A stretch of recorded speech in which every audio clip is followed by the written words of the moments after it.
C'est un peu insolite comme histoire, c'est-à-dire c'est un lieu où on ne donne pas beaucoup de concerts classiques. A priori, la sensation et le côté iconoclaste, le côté complètement surréaliste de l'emplacement du concert dans cet endroit, c'est de bon augure. Pour le moment, je retiens la préparation, les placements de caméra, les jeux de lumière et tout ça. Pour le moment, c'est ça. Jouer des chants révolutionnaires, c'est un acte engagé. Et je viens avec grand plaisir, ici, à Bordeaux, jouer ça. J'espère que la musique et l'endroit vont rentrer vont rentrer en résonance. En tout cas.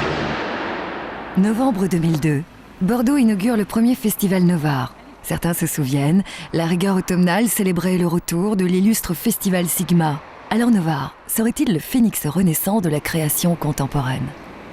La ville a vécu pendant de nombreuses années Sigma, l'aventure Sigma qu'avait créé Roger Lafosse. Et il y avait effectivement un manque. 17 organisateurs se sont trouvés pour bâtir un programme qui représente 48 manifestations différentes et 117 représentations. Les arts d'aujourd'hui ne sont pas là pour rester figés dans des salles, ils sont là pour s'ouvrir à d'autres lieux. Une base sous-marine n'est pas un lieu de culture, mais une envie qu'ils revivent, qu'ils connaissent une autre histoire. 1941, la marine de guerre allemande et l'Italie entreprennent la construction d'un gigantesque bunker à Bordeaux pour protéger et réparer les sous-marins de la 12e flottille. Entre 1941 et 1943, 600 000 mètres cubes de béton sont coulés pour sa construction. Baptisé Beta-Somme, lettre grecque bêta pour Bordeaux et Summer Ghibelli en italien pour sous-marin, ce gigantesque bunker de 235 mètres de long, 162 mètres de large et d'une hauteur de 23 mètres est divisé en 15 alvéoles pouvant accueillir jusqu'à 27 sous-marins. Certains gens disent qu'il y a beaucoup de fantasmes autour de ce lieu. Le projet de la Blaze, c'est d'abord de travailler avec des gens. Quelle belle vue de penser que la culture pouvait redonner vie à ce lieu.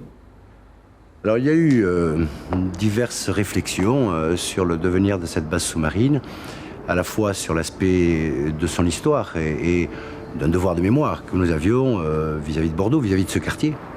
Ça paraît très difficile de détruire ce lieu, personne ne le souhaite, bien évidemment. Et puis, vous savez qu'aujourd'hui, on parle beaucoup de friches, on parle beaucoup de ces lieux qui avaient d'autres destinations, mais qui, dans le domaine de l'expression contemporaine, dans le domaine de la possibilité de permettre à une recherche artistique, à une innovation artistique de s'exprimer, eh bien, cela s'intègre dans ce projet.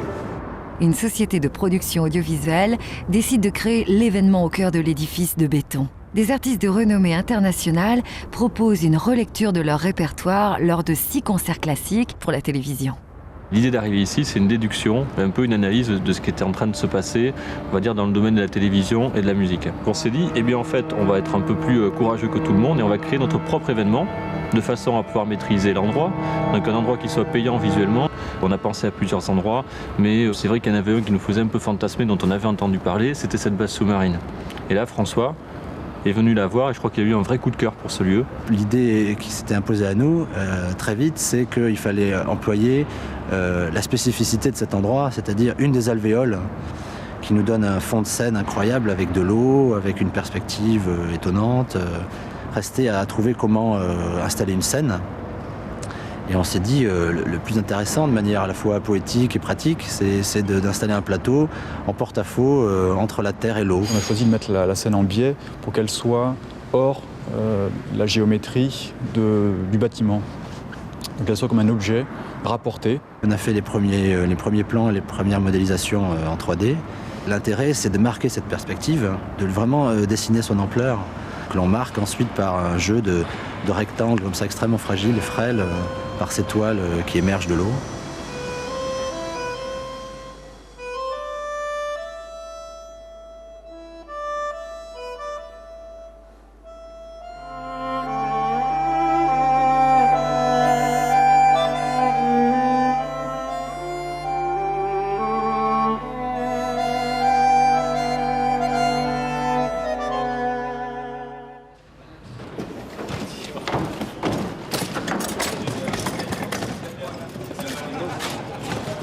Moi, j'ai dû répondre à une triple demande.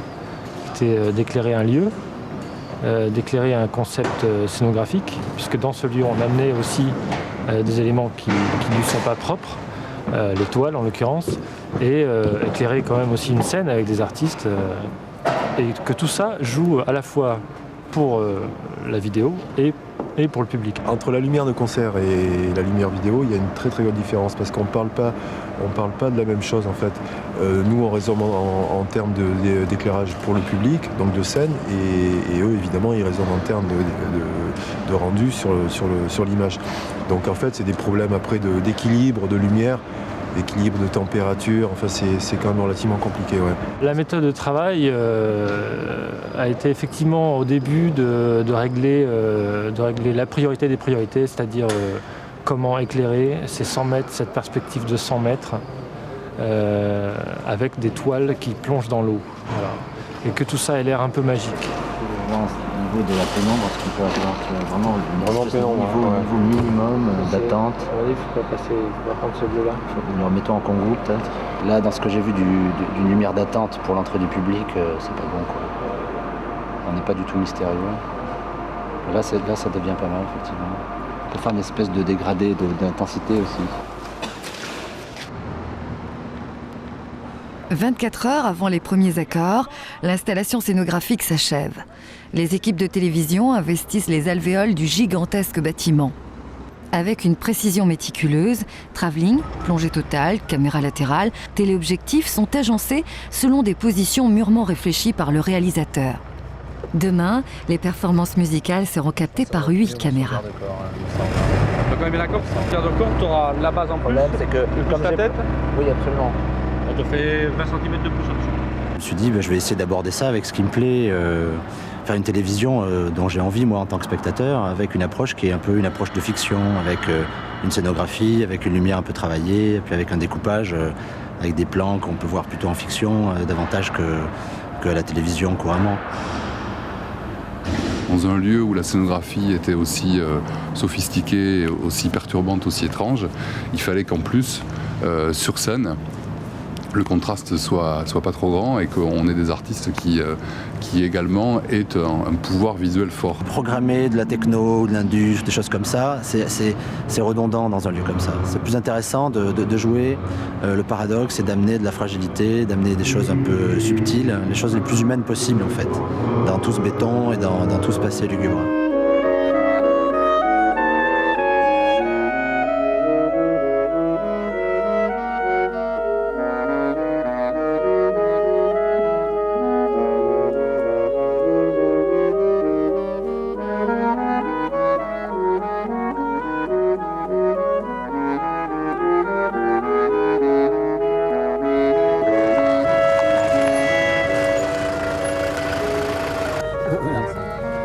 Michel, bienvenue à la base. Ah, le cœur. Ouh là là. Et ça, c'est pas un sous-marin, ça. Ça, c'est un peu plus gai quand même. On voit l'horizon, là. J'ai été hanté par les sous-marins, moi, toute ma vie. J'ai halluciné sur les sous-marins. Je me baignais, disons, à la rade par la Bayonne, et je sais que j'ai nagé à un moment donné, et j'ai vu un sous-marin passer assez loin, et alors depuis, là, j'ai dit jamais plus.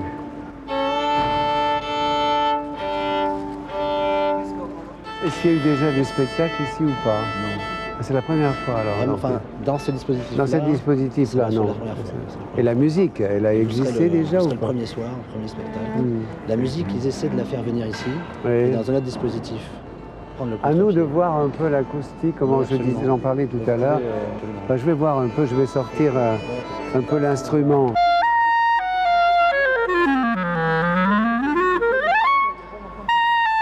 Et là, on est en fait avec des musiciens qui sont des musiciens classiques, qui ont à l'esprit effectivement l'idée d'avoir un instrument toujours bien accordé et aussi de ne pas abîmer leur instrument. Donc le fait d'avoir des températures comme ça, qui ne sont pas réellement adaptées, des variations éventuelles de température, ils s'inquiètent aussi pour leur instrument et ils s'inquiètent avant tout aussi pour la performance musicale qu'ils vont pouvoir donner.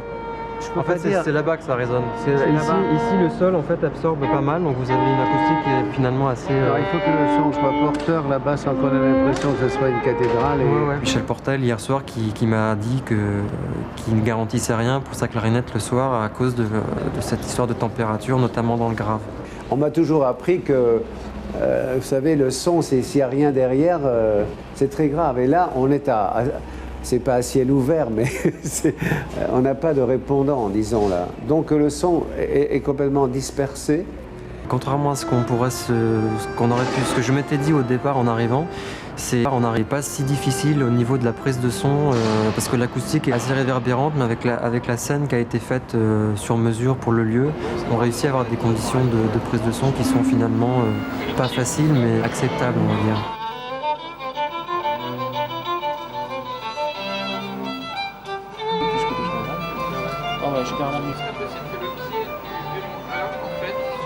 Ça c'est bien pour la caméra 3.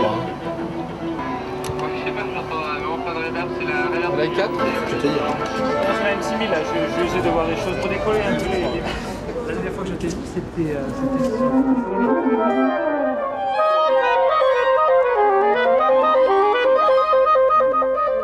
C'est tout à fait particulier de se préparer comme ça.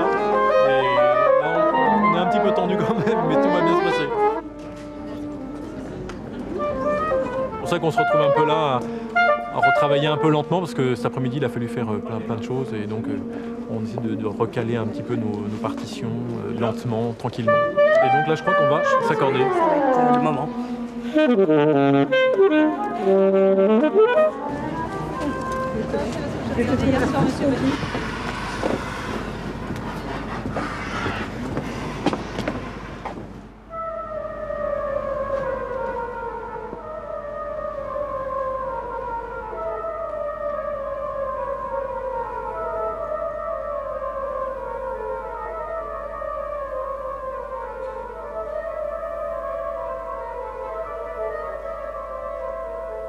Tu sais, pour le dernier, quand il saute, tu sais la fugue.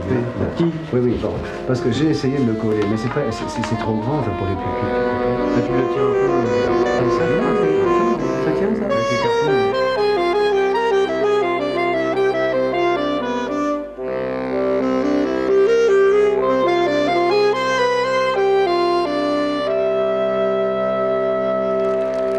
Bon, c'est tout. Alors je laisse pour le 3.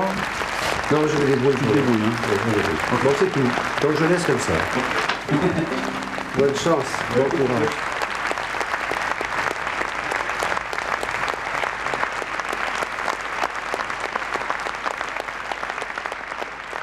Ah là, ça va carrément mieux. Mais ça allait, non, ça va bien. Un petit peu de stress au début. Et puis là, sur les 2-3 premières pièces, après, ça a marché tout seul. Moi, j'étais très bien. Il y a une chose qu'on a ratée, c'est qu'on ne savait pas du tout comment ça rend au niveau visuel. C'est vrai que là, on a tellement été dans la préparation que finalement, le moment du concert s'est passé assez vite, quoi. J'ai trouvé ça vraiment très bien, une acoustique très bonne, une scène. Enfin, c'était très bien, très emballée. Je suis encore un peu sous l'ambiance de ce que j'ai vu, mais je trouvais ça vraiment de qualité, très bon. C'est un espace qui est très ouvert à l'expérience et c'est une très belle expérience dans cet espace-là. Le lieu est magnifique, il a été vachement bien mis en valeur, quoi. Enfin, les éclairages derrière, les installations qu'il y a derrière, ça enrichit la musique. Je suis venu moi ici parce que c'est vrai qu'on a le groupe l'orchestre de contrebasse qui va venir jouer et je voulais voir un peu par curiosité comment ça se passait et je suis assez comment dire, optimiste parce que ça cadre un peu le lieu, le concept avec ses écrans, ses lumières, le son, c'est vraiment quelque chose d'assez magique. Je trouve que le fait qu'il y ait déjà l'obscurité et qu'on se sente déjà plus dans un domaine un peu plus fermé et non pas ouvert comme c'était pendant la journée, ça permet de recréer l'intimité nécessaire à un concert.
Tard dans la nuit, les artistes, le public et les équipes techniques ont quitté les lieux. Au cœur de l'édifice désert, les échos du concert demeurent. Se propageant entre les alvéoles, les éclats de musique marquent la mémoire du béton.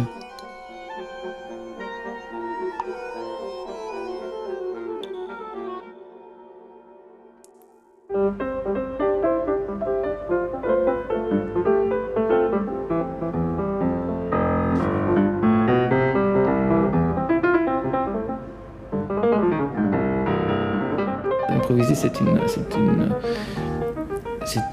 façon de penser, quelque part. C'est une habitude, c'est un réflexe qui se travaille.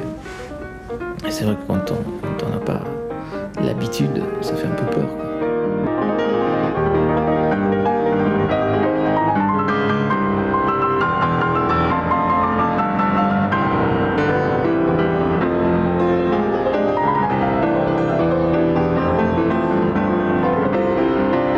Je m'attendais à avoir beaucoup plus de réverbération.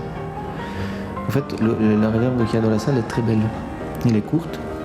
En fait, c'est étrange parce que c'est un espace très grand. Il y a beaucoup d'air, il y a tout ce béton là.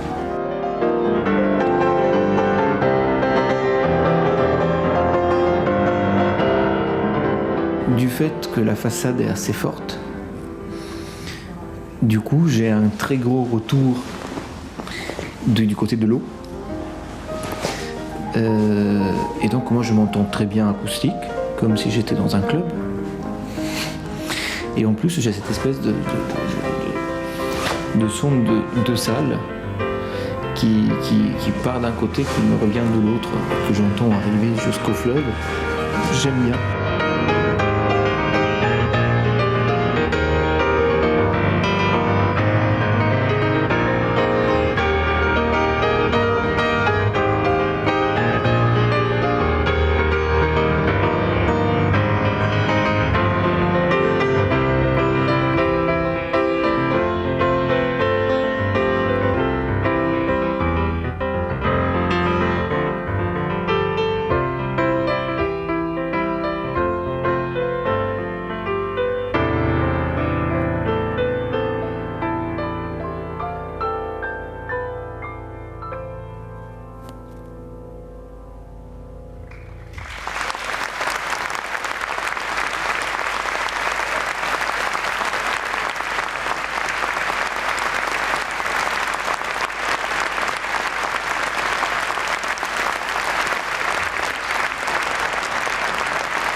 J'ai des bons souvenirs dans l'ensemble. Ah ouais, c'est génial.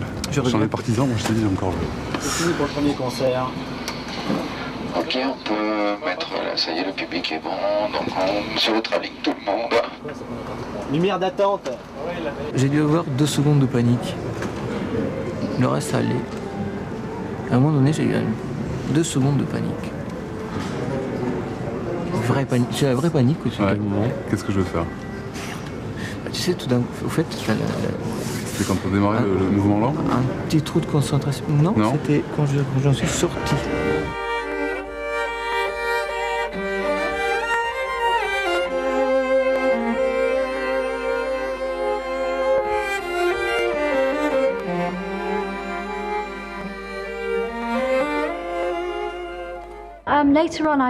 J'ai recherché une chanteuse qui pouvait chanter des morceaux très réalistes, avec beaucoup de vie. À l'époque, Natacha Atlas était très occupée, mais elle a écouté ma musique et cela lui a plu. Nous nous sommes donc rencontrés.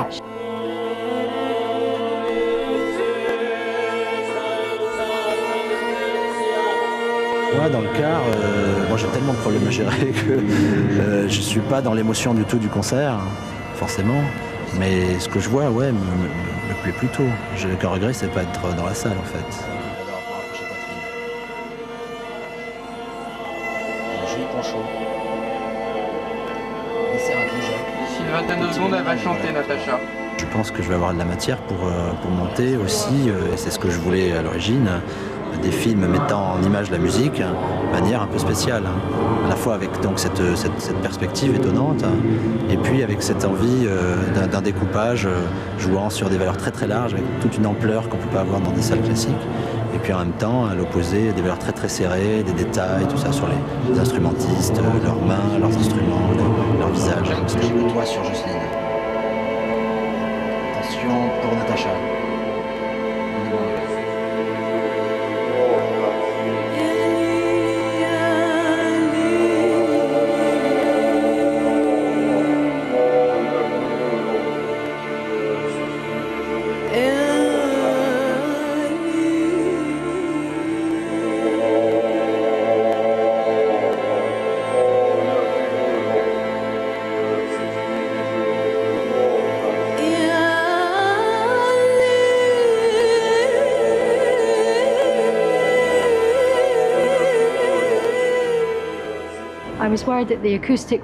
L'acoustique est particulière, diffuse. Ce qui est assez intéressant, c'est surprenant et joli. Les toiles suspendues, les lignes dans l'eau donnaient un effet très art moderne. C'était très beau, hein, très contemporain, et je pense que c'était approprié, parce que ce soir, faisions du contemporain. De la musique classique contemporaine. Avec ce décor, c'était très approprié. Bon.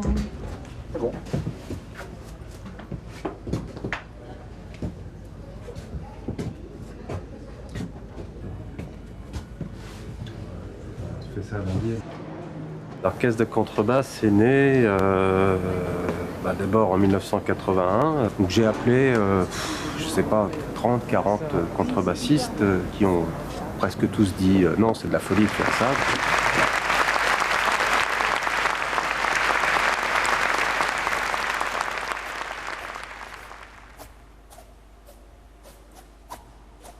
On peut même composer à partir d'une image.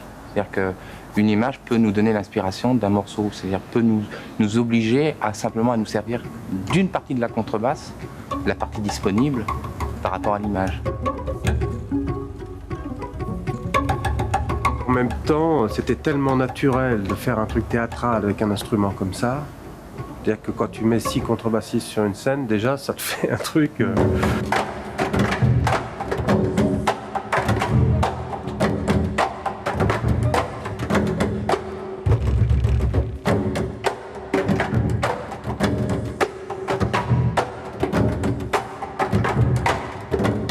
Au bout du compte, ce qui est important, c'est qu'on arrive à faire sonner chaque morceau comme un morceau de l'orchestre de contrebasse. C'est-à-dire qu'on arrive à trouver une identité de couleur grâce à l'orchestre de contrebasse.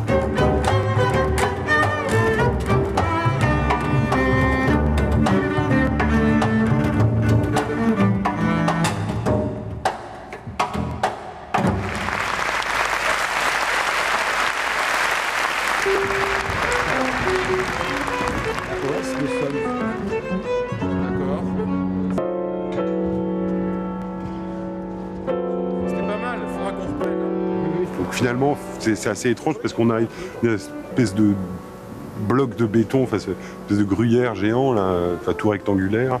C'est vrai que quand on y est, c'est très très grand, quoi. C'est très impressionnant. Et en même temps, une notion de confinement, mais en même temps, il y a une sensation un peu claustrophobique et qui ira bien avec la musique d'ailleurs, je pense.